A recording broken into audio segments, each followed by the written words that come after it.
લક્ષ્ય ન્યૂઝ, એક નજર, એક લક્ષ્ય. અધિક માસની પૂનમે યાત્રાધામ ઢીમામાં ભક્તોનું ઘોડાપૂર. શામળિયા ધરણીધર ભગવાનના દર્શન કરી ભક્તો થયા ધન્ય. ઉત્તર ગુજરાતના સુપ્રસિદ્ધ અને આસ્થાના કેન્દ્ર સમાન યાત્રાધામ ઢીમા ખાતે બિરાજમાન શામળિયા ધરણીધર ભગવાનના ચરણોમાં આજે અધિક માસની પૂનમના પાવન અવસરે ભક્તોનું વિશાળ ઘોડાપૂર ઉમટી પડ્યું હતું. ઉત્તર ગુજરાતના સુપ્રસિદ્ધ અને આસ્થાના કેન્દ્ર સમાન યાત્રાધામ ઢીમા ખાતે બિરાજમાન શામળિયા ધરણીધર ભગવાનના ચરણોમાં આજે અધિક માસની પૂનમના પાવન અવસરે ભક્તોનું વિશાળ ઘોડાપૂર ઉમટી પડ્યું હતું. અંદાજે 600 વર્ષ જૂના પૌરાણિક મંદિરનો મહિમા પરંપાર છે, જેને નિહાળવા અને ભગવાનના આશીર્વાદ મેળવવા માટે હજારોની સંખ્યામાં યાત્રાળુઓ ઉમટી પડ્યા હતા. ચારધામ યાત્રા અધૂરી, ધરણીધર ભગવાનના દર્શન અનિવાર્ય. સ્થાનિક લોકવાયકા મુજબ યાત્રાધામ ઢીમાનું અનેરું મહત્વ છે.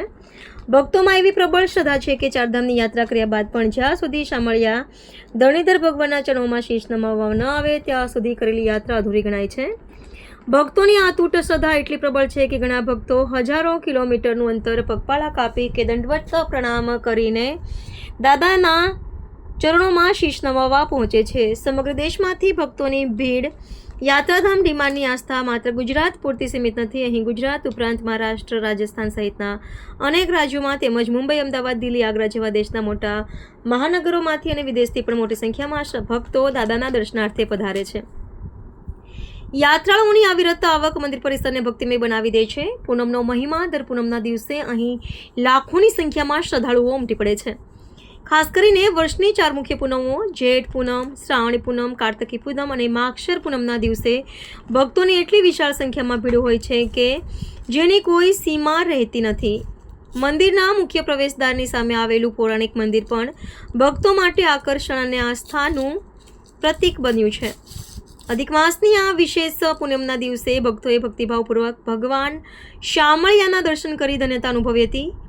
ઢીમા યાત્રાધામ આજે પણ ભક્તિ અને શ્રદ્ધાનું અનમોલ કેન્દ્ર બનીને ભક્તોને રાહ ચીંધી રહ્યું છે.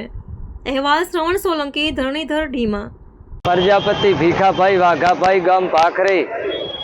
સરબત પૂનમ નિમિત્તે સેવા કરીએ છીએ. ગામ ભાખરીના પ્રજાપતિ છીએ.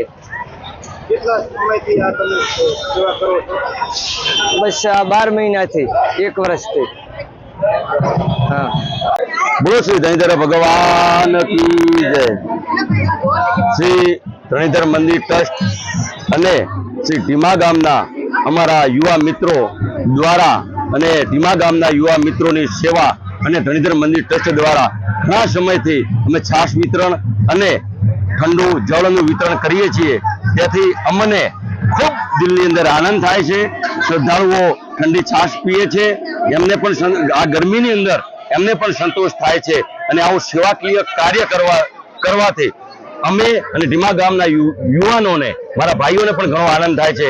અને અમે એ જ પ્રાર્થના કરીએ દાદાના ચરણોની અંદર કે અમને આવો સેવાનો લાભ ભગવાન તું મારા પાસેથી લેતો રહેજે અને આવું ઉમદા કાર્ય, ભગીરથ કાર્યની અંદર તું અમને નિમિત્ત બનાવજે. અને અમે જેટલું શક્ય હોય તેટલું અમે યાત્રાળુઓની સેવા કરી શકીએ. અમે શ્રી ધરણીધર મંદિર ટ્રસ્ટ અને ઢીમા ગામના યુવાન ભાઈઓને અમે દિલથી આભાર વ્યક્ત કરીએ છીએ. જય ધરણીધર.